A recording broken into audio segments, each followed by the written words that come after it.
Thank you very much for this opportunity to be able to stand here again. Now, what I'm going to do is I will have a PowerPoint presentation first, and then secondly, an Excel spreadsheet of the extraction of data. So that I'll try my best to finish not longer than say 22 minutes, 23 minutes. And this is now German time, and it seems to me even Russian time these days. We start on time. This is not African time. African time, you can add another hour, then we will start. Okay, but this is it's about the South African model, and also the two-stage type of thing of projecting, and why. But you don't have to give too much attention to the detail.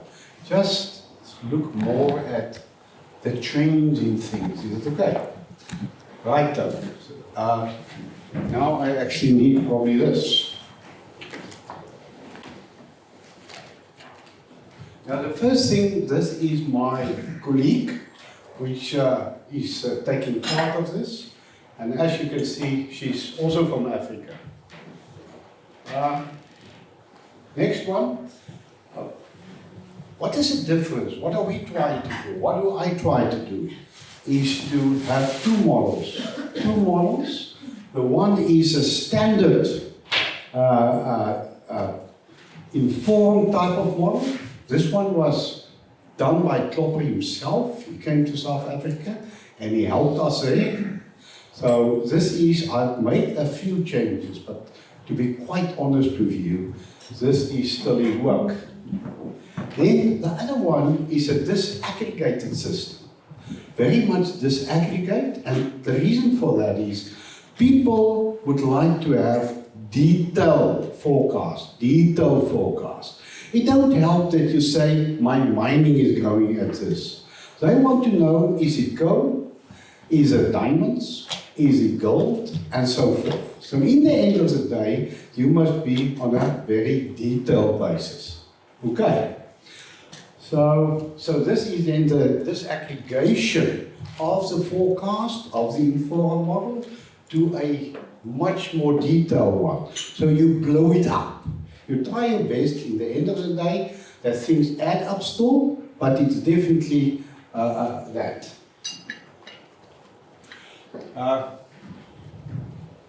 So the first one is what has happened with the SAFRIM model. First one, the original was in 2005 prices, constant prices, and this one is in 2010 prices, the first thing. The original one is 46 sectors, the new one is only 25 sectors. Now why is this?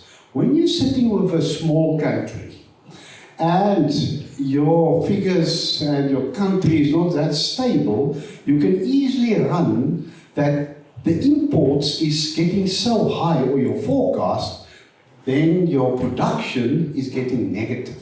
And the moment it's getting negative, the whole thing will up. And then you sit for months, really, to overcome this computer model problem. And you waste a lot of time.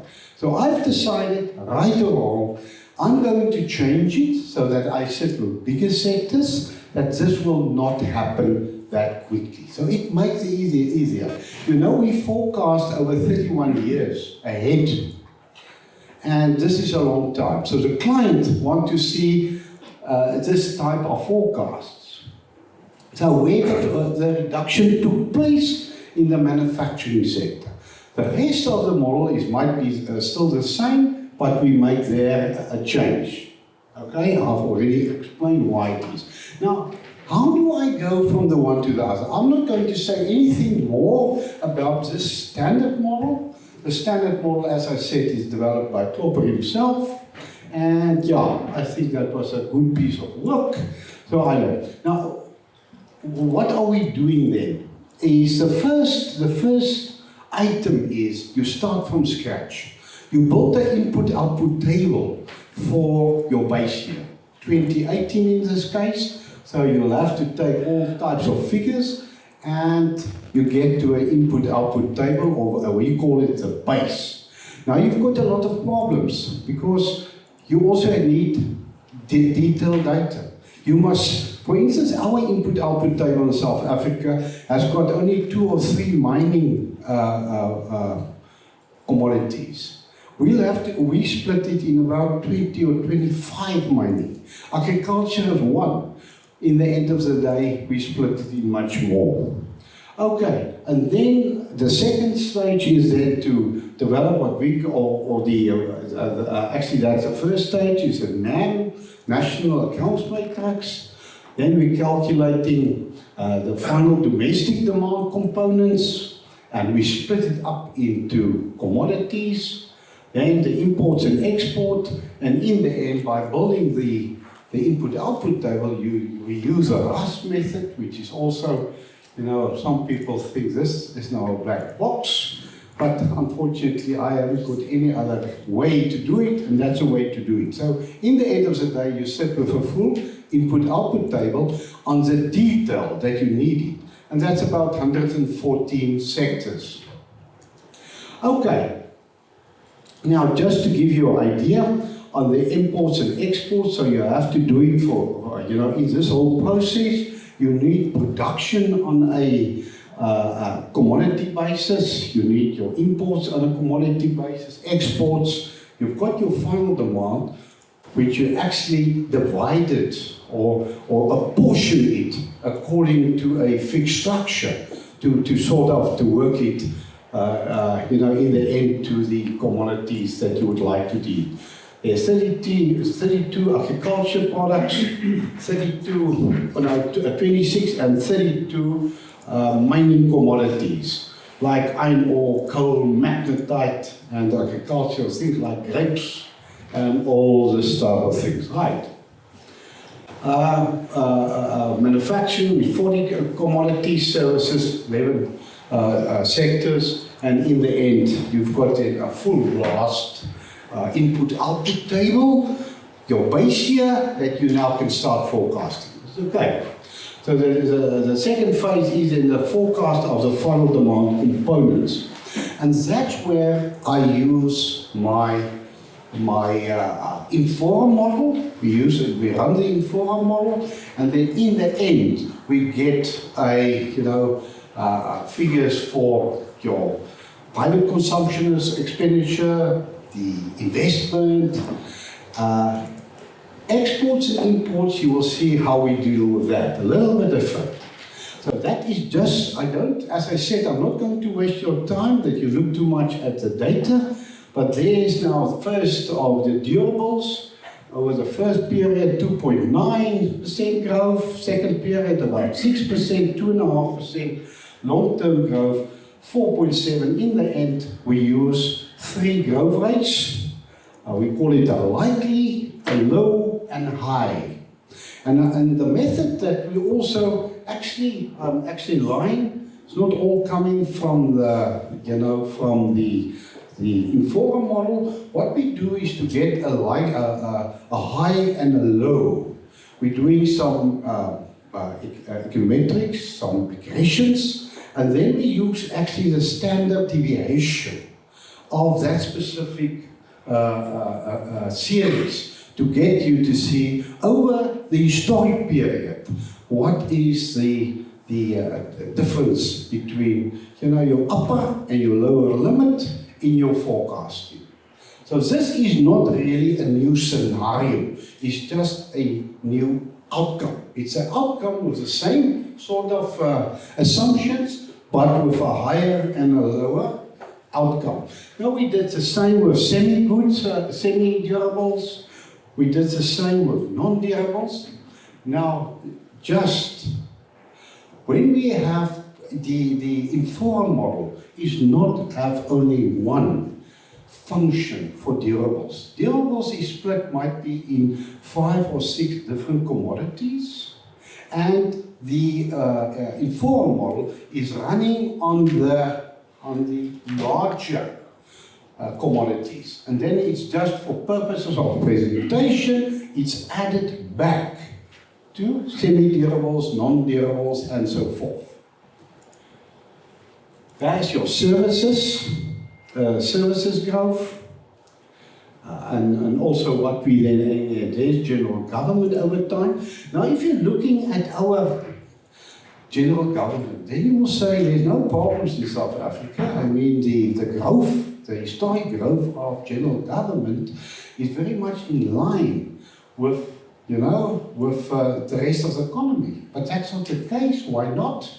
Because this is in constant prices. The prices or the people's, the salaries of government civil servants was sort of went up so much that you're getting now much more when you're working for government than what you will get in the private sector. Okay, then we've done the same with, capital formation, buildings. Other one is transport equipment. Other one is machinery and other equipment. We do the same type of analysis, exports. Then we coming to exports and imports. Now, also the Inforum model is doing this on a very detailed basis. It's done it on a commodity basis. And we followed that also in the other process. Okay, although we also did a sort of a macro or a macro approach on it, in the end of the day, when we do our forecast, we do it on a commodity basis. And the reason for that is our biggest export was also gold. Gold, there's no gold under the soil anymore on the ground. Okay. Actually there is, but then we need the German and the American technology that we can go down with robots and go and fetch it, because we're already at 5 kilometers under the surface, and that's getting a little bit hot for people now to mold down there. So we need for your expertise, and then we will start with the gold again. Okay, now just to show you, then we take each of our commodities like coal. This is our view on coal. That is what happened in the past.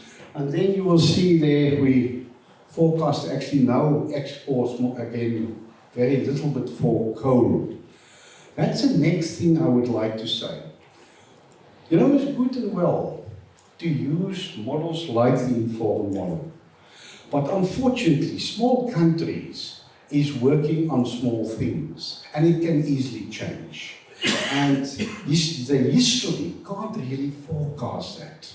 So think, because on coal, for instance, we can only increase our export of coal if we're going to build a new additional line. We actually, it's about 1,000 kilos that it's export or it's transported from where it's produced to the harbor, and we can only do that. And my client is actually Transnet. This is a railway guys, and they said we're not going to do it. So I can forecast even if I'm blue in my face, but if they're not going to increase the, that's what you've got. You've got only that. That's a little bit improvement in efficiency. I hope for the efficiency. But believe me, the line is already full. It runs at full capacity. So, what is my second thing I would like to say to you? If you've got, okay, I'll first say this. I've got a friend. He said this big countries and big, big industries, to manage that industry is very easy. The country also. It's like this big ships, this big oil tankers. All what you do is you put it on a path and it will go straight. Unfortunately, when you get into small countries, it's up and down. If you've got a new president and he does this, then your forecast changes. It's not like America. They've also got a president. He can say what he wants, but that America is going like a big ship. So, that's just to explain what the problem is. Now, there's wheat, over wheat, and our forecast is that we think the wheat can still grow for specific reasons. So it's an investigation on a commodity basis. There's coal mining imports, you won't believe it, but we also import a lot of coal. We're a very big exporter of coal, but we import, and the reason is the quality. We need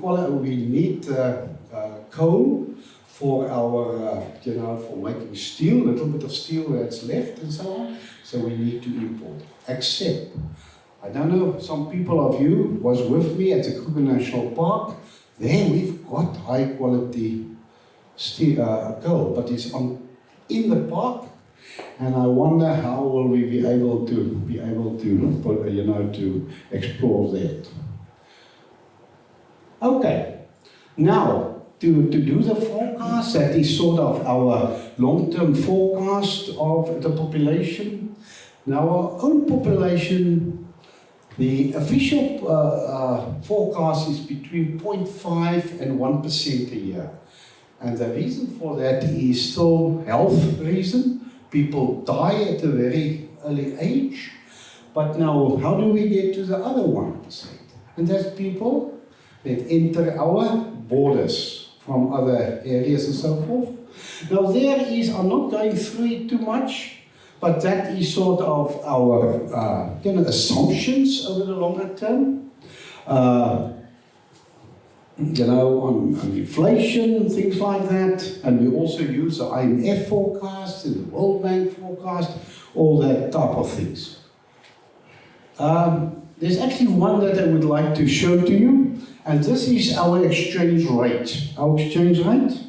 Now we all know that the exchange rate more or less differ due to the difference in inflation of your country versus your trading partners.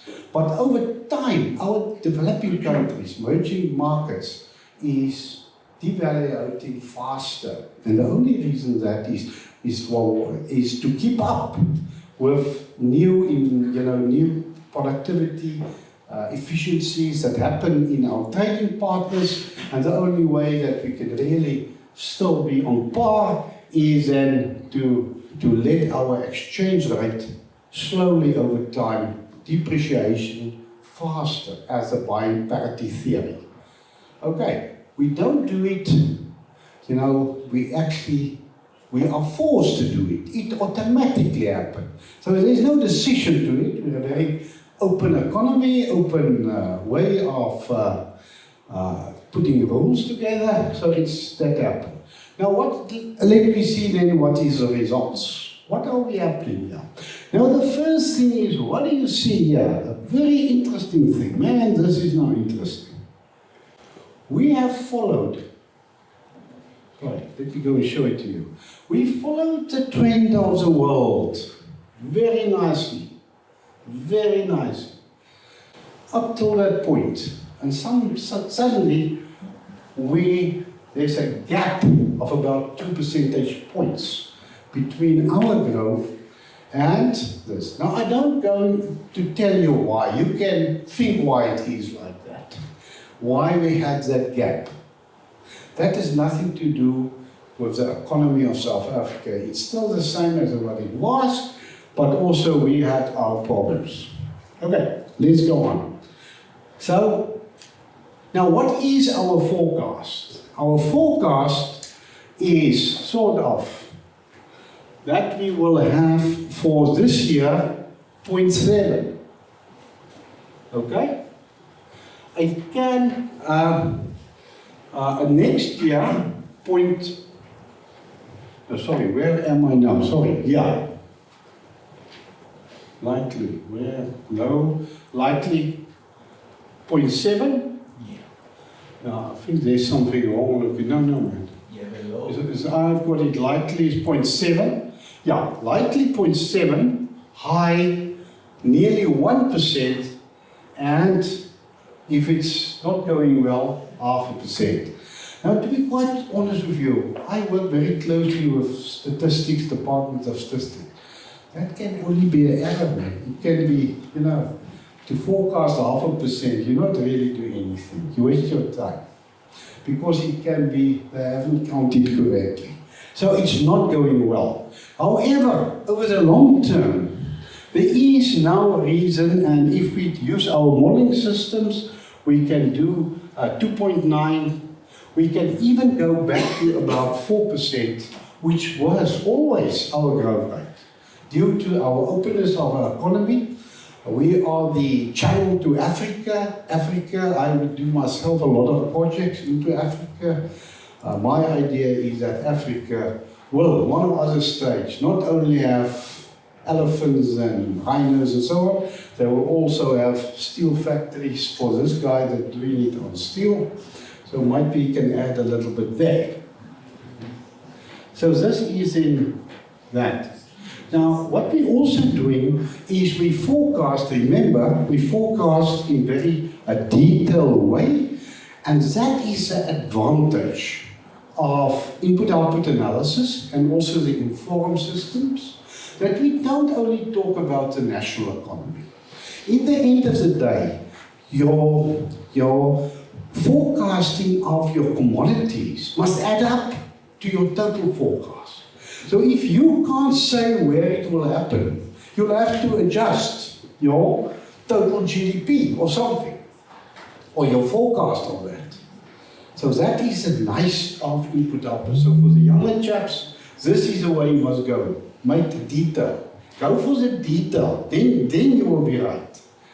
And so forth. So just to explain to you how this is working, this is our forecast, a little bit say for motor vehicles, things like that. We exporting with also a program of the production of motor vehicles, specifically Mercedes-Benz and Volkswagen and Toyota is very much, and we deliver cars to Africa and also cars to the East very much. Okay, that is the first portion. This is the first portion. So now I'm going to show you the second portion. What we're also doing is to take that forecast up till a magisterial level, upper magisterial level, and what I'm going to show you here is actually forecast for water. Can you remember previously, or I also had something on water? But we also forecast electricity, also GDP, we also forecast population, petrol, diesel, anything on this basis. Now that's my third thing I would say to the young chaps. If you want to get into industry, to business, you must go detail. You must deliver a product that are saleable. Now, it's good and nice to have these big stories about the economy, but economists must get nearer to where things are happening. They mustn't only be like a bank economist. They don't work for the bank. They are actually in the advertisement business, or the advertisement business of the bank. They don't even use their own economists. No, they use somebody else to do that. They are to tell how good they are and they can do this and this. So I really think, remember, now what I'm showing you is only an extraction model. An extraction model where you have now forecast your things, you put it on a basis, and then in the end, you're getting it out. Now I've listened to Clopper. Clopper was one day standing also here, and he said, oh, he's not very positive about selling projections. In his words was, they want my model. They want the models and they don't want the forecast. Now this is not, the model is behind, and this is then this. Now all what you do here, Betty, can you please just run down for me here? This is now all the different districts, and that is, for instance, this is a bigger district, and that's a small ones. Things like that go down, all the names. There you will see the Free State is one of the provinces. Go down. Gauteng, there you will see Johannesburg, Tshwane, that's Pretoria, I'm coming from Tshwane, and so forth. So we do the forecast on a very detailed basis, but we are able to add it together in a second. Now I can, if you ask me, what does our forecast for the using of water in total, I can give you in a second. If you ask me for Gauteng, then the same thing. Yeah, but it's also a detailed basis. Go up, Peter. So what we're going to do is I'm going to choose number 14. Now number 14, go down, is Johannesburg. That's the main city of Johannesburg. Right, so go up. So all what you do is you put a 14 there and it will extract the data for Johannesburg. Next one is now you must choose a sector. You can choose it on 114 commodities. You can say, I would like to now go a little bit up a bit, sorry. You can get it for barley, grain, sorghum. Okay, maize, dryland, you don't really use it because it's coming from the sky and things like that. Okay, go down. So for everyone, now specifically countries that's got a problem with drying, you know, and you need sometimes to ration your water. You can immediately see what is a specific industry using and how if you cut that, to what extent your will go down. Okay, so what you do there is you put it. Now we've just put number 12 there, or what did you put, Betty? And go up. 121. 121 is for services in that specific area. And okay, it's already there. Now we can look at our results. And then you will see for the city of Johannesburg, the sectors, it is in terms of million cubic meters that's been used, as well as you go a little bit on further to your right. If you go further to your right, you will see this is now growth rates in certain years. There is it on indices to see, you know, it can, on the high side, it can more than double the water usage in 30 years. And then the last one is a graph. Just a last thing. When you do this thing, it's not that easy. Because we had also already some papers yesterday. Yes, every sector has got a different intensity. If you plant maize, I'm not very, you know, I'm a little bit short. But if you plant maize, you will give it another maize, sugarcane. It will use about 1.6 meters of water when you irrigate it, 1.6. If you are working like us all in a place like this, you only use a bottle of water. So there's a major difference between your industries. And secondly, there's also this change, this change in effectiveness of water use that you must bring into account. For instance, water, you know, wheat is more or less double the yield due to other reasons than water and so forth. Okay, thank you very much. This is my story. Okay, now, thank you for your presentation. It's a time to receive the comments or questions from the floor. Any comment? Sasha? Yes, as I understood from your forecast, you're quite pessimistic about South African economy, because if we take World Bank forecast, average growth rate world GDP is about 3%. 3-4%. Yeah, and in your optimistic version is 2.6. So why are you quite pessimistic about the South African economy? I think we can go back there. I don't want to do it, but it's a little bit higher. It's about 3 something. The likely is about 3. But for the next 2 or 3 years, we're going to struggle. We've got major debt problems in terms of our energy, our electricity. We've built 2 power stations, and we need some money. So if you want to put some money, put it there, I'll take it back. We need really money. So I wouldn't say we're desperate. We've got a new president now, and things look good, things like that. I'm busy with a project with a Chinese bank, is my client, and it seems to me they're going to give a little bit, and so forth. So it will, but really we and the people have stolen a lot of money of us and all those things, but I'm very positive we can get out there.